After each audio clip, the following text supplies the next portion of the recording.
Chapter 18. My replacement doesn't see me coming.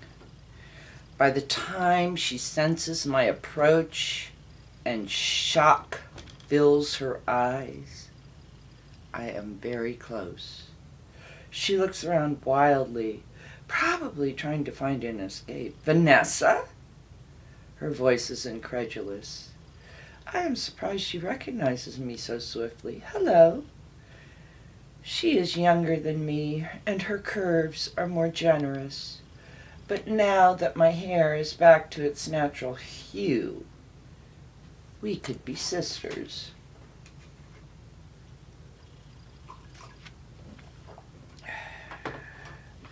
I've anticipated this moment for so long.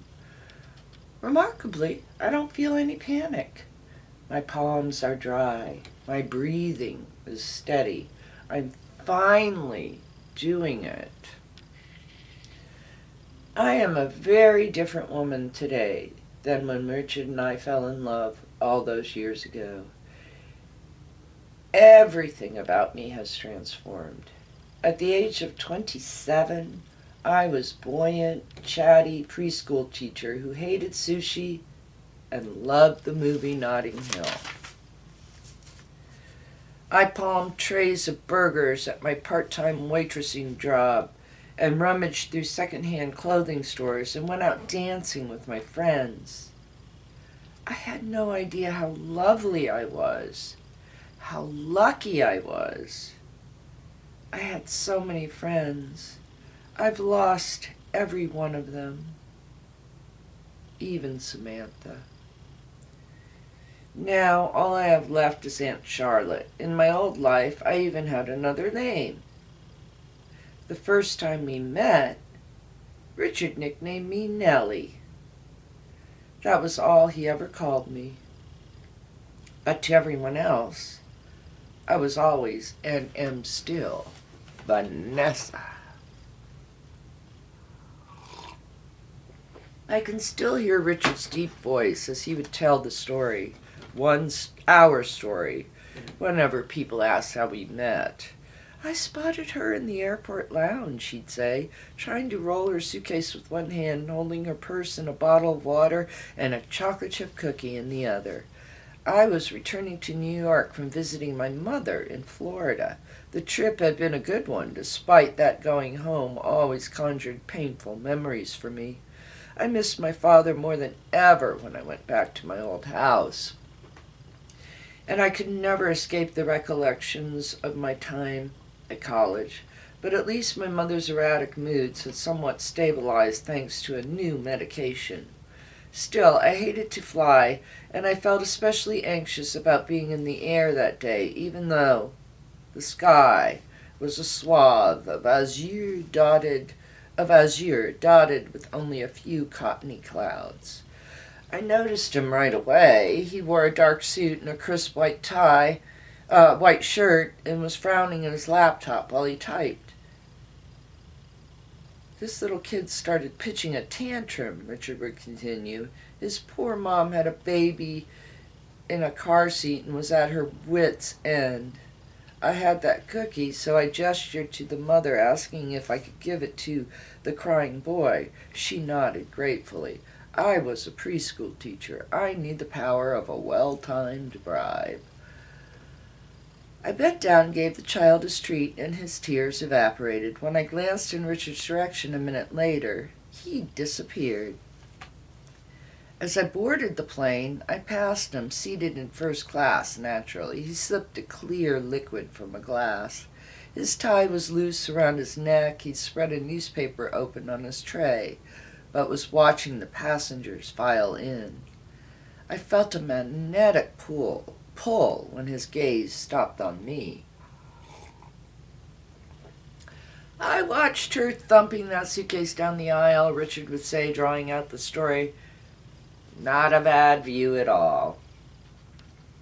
I wheeled my blue suitcase to row 20. I settled into my seat and performed my usual pre-flight superstitious rituals. I slipped off my Converse sneakers, closed the window shade, and wrapped a cozy scarf around myself. She was sitting next to a young army private, Richard would continue, winking at me, and suddenly I felt quite patriotic. The attendant approached to say a first-class passenger had offered to trade seats with the soldier sitting next to me.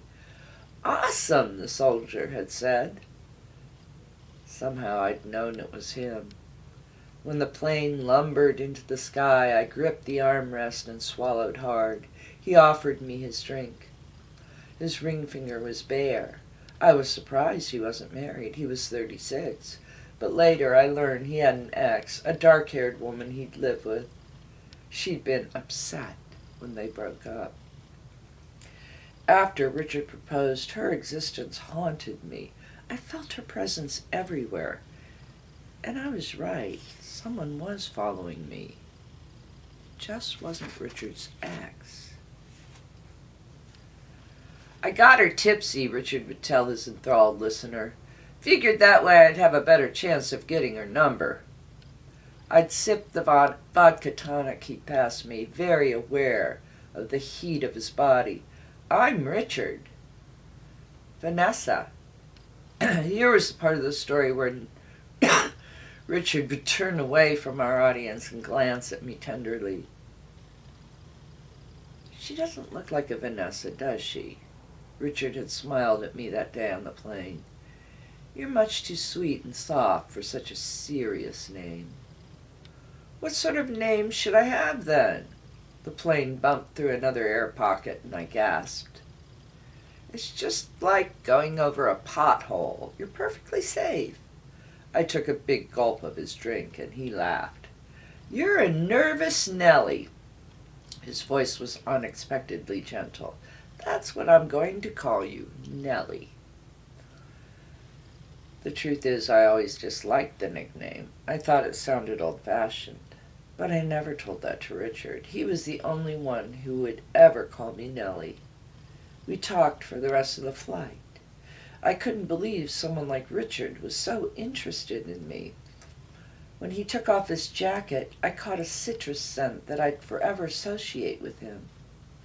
As we began our descent, he asked for my phone number. When I jotted it down, he reached out to stroke the length of my hair.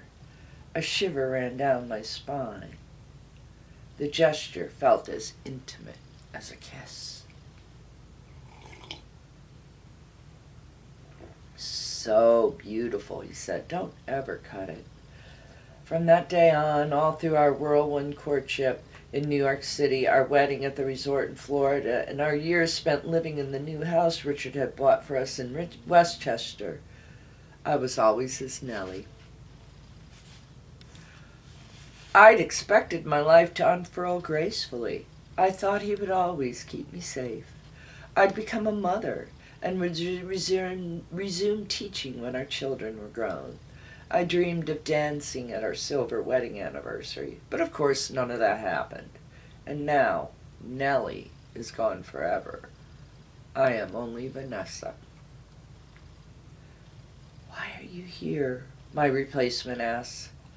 I can tell she is gauging whether she can be quick enough to duck around me and run down the street, but she is wearing strappy high-heeled sandals and a fitted skirt.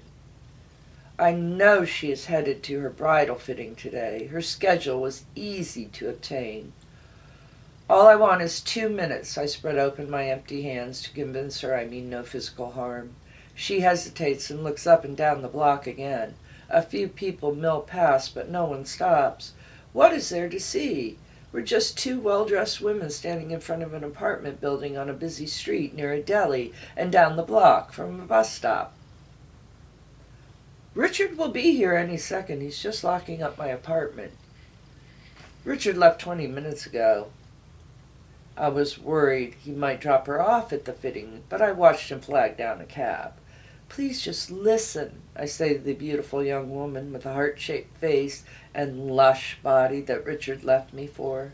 She needs to know the story of how I had transformed from buoyant, chatty Nellie into the shattered woman I am today. I need to tell you the truth about him. next time we start part 2. By the way, did you get your little Christmas package? Hope so.